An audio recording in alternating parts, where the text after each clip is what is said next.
Vëllezër, do të qëndroja sot në një hadith profetit alayhi salatu selam, i cili tregon dy gjëra. E para tregon llojin e njeriu dhe e dyta llojin e veprës së tij. Profeti alayhi salatu selam thot në këtë hadith, ahabbu nasu ila Allahi anfa'uhum. Njeriu më i mirë tek Allahu xhel xhelalu është ai njeri i cili është i dobishëm në shoqërinë e tij. Dhe pastaj thot, vepra e mirë dhe vazhdon kush janë veprat më të dobishëm. Unë do ta tregoj si hadith dhe qëndrojmë pak shpjegimin e këtij hadithi ku profeti alayhi salatu selam thot, dhe veprat më të dashura tek Zoti xhel xhelalu është një gëzim që ti e përcjell tek zemra e një besimtarit, ose ja heq një breng ku ai ndodhet, ose thot i lan një borxh ku ai e ka thot, apo është i zhytur. Dhe gjithashtu thot ja largon urin ku ai ndodhet në atë situatë. Dhe vazhdon hadithi profetit alayhi salatu selam dhe thot më mirë për mua thot, shkoj në hallin dhe nevojën që ka vllai im thot.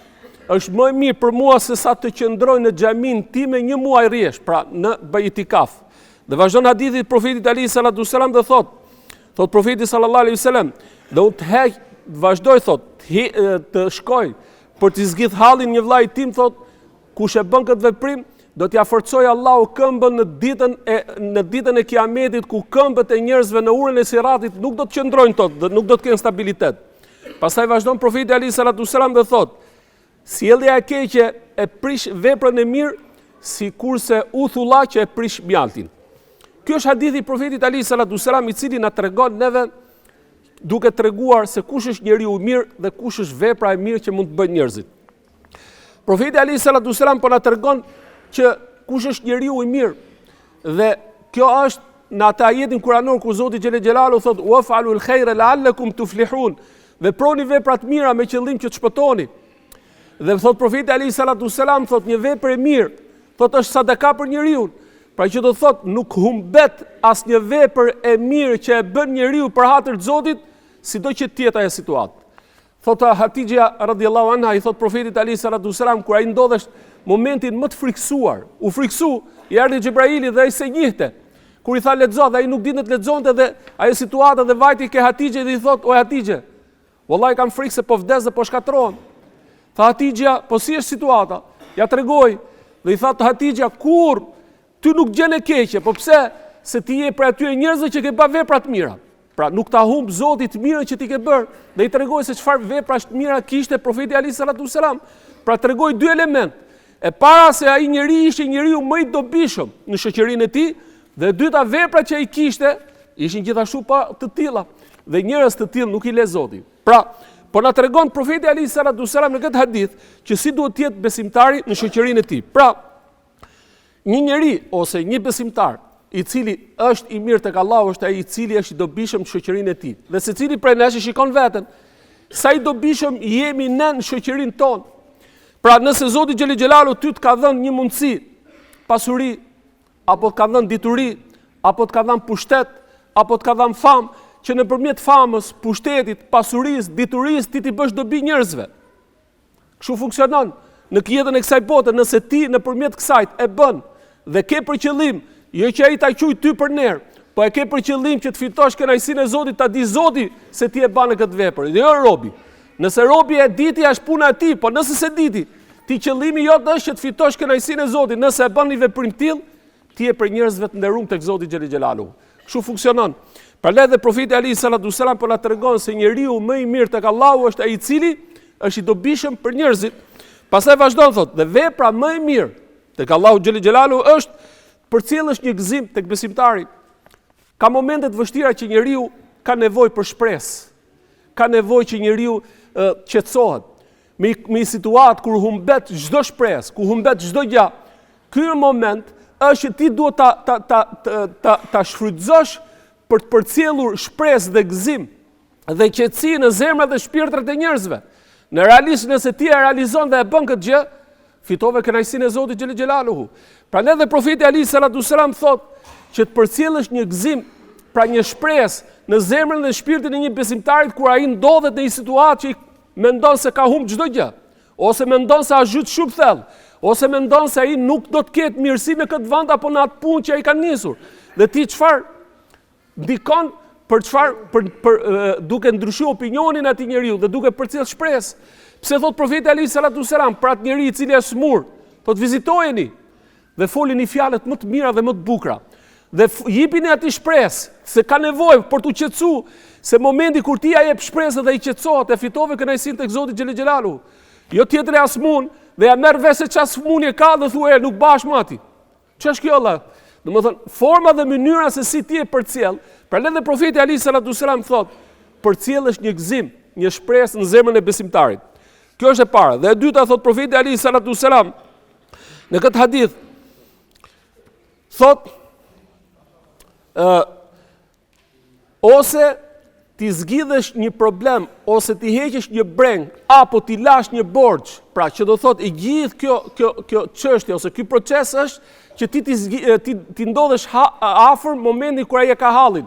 Pra ti heqesh një breng, ku ndodhet ai me atë brengën e tij që ka, ose ti ja heqesh atë urinë kur ai është i varfër dhe ka nevojë për ushqim dhe ti ke mundësi ta ndihmosh, ose ti lash një borxh kur ai ndodhet në një situatë që është borxhli. Po jo nga ato borxhli që abuzojnë dhe duke shfrytzuar njerëzit, por realisht borxhli, njeri i pastër, njeri fisnik që ka rënë në këtë situatë dhe ti e ndihmon, thot profeti alayhi salatu wasalam, pra që i ndodhesh afër.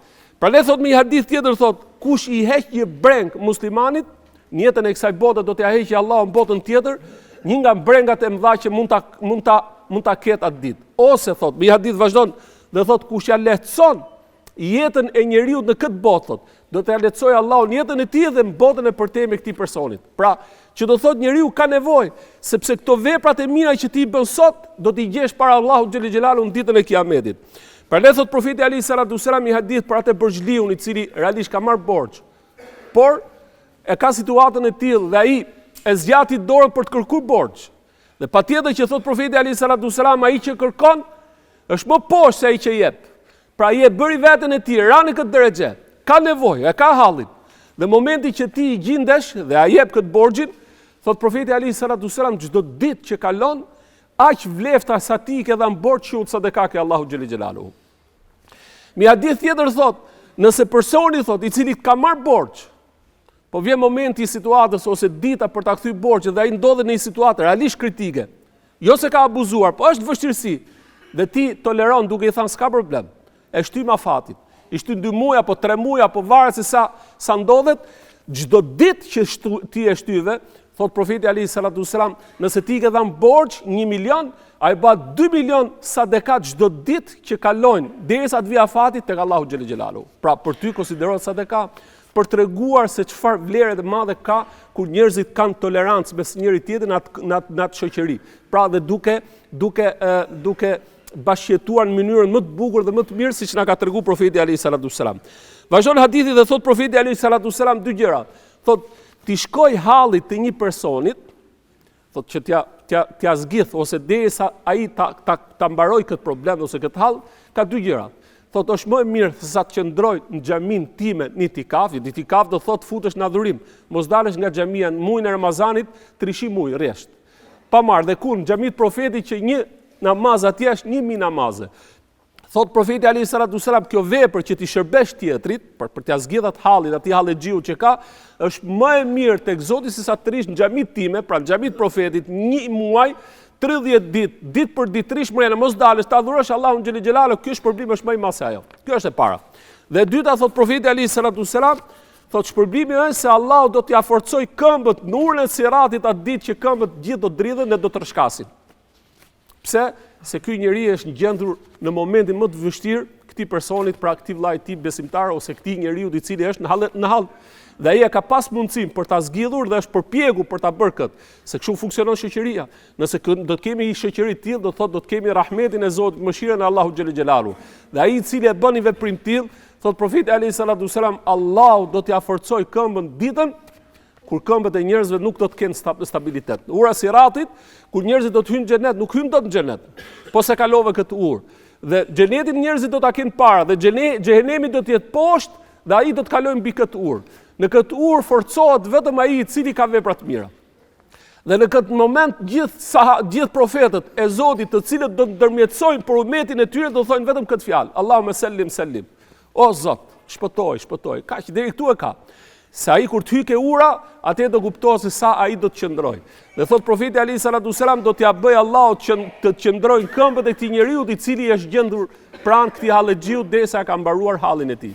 Prandaj profeti alayhi salatu wasalam po na tregon në këtë hadith se sa vlerë e madhe ka personi i cili është i dobishëm në shoqërinë e tij dhe kush janë ato vepra të cilat janë të dashura dhe të mira tek Allahu i lartë madhëruar. Elusim Allahun e lartë madhëruar që të na bëjë për atyre njerëzve të cilët janë dobishëm në shoqërinë e tyre dhe elusim Allahun e lartë madhëruar që veprat tona që ne i bëjmë të mira Zoti na i pranojë.